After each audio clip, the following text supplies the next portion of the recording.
नमस्ते मित्रांनो, नवीन व्हिडिओमध्ये आपलं स्वागत आहे। तर आज आपण आहोत हिंद केसरी माळशिरस मैदानावरती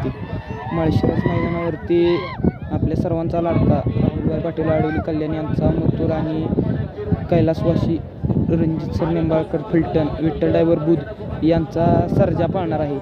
आणि सर्जा आणि मथुर या दोघांचा सुट्टीचा व्हिडिओ आपण या व्हिडिओमध्ये टाकणार आहोत। तर व्हिडिओ पूर्ण पहा मित्रांनो, आणि आपल्या चॅनेलवर नवीन असाल तर आपल्या चॅनेलला लाईक शेअर सबस्क्राईब करा। व्हिडिओ कशी वाटली कमेंटमध्ये सांगा। चला तर मग मित्रांनो,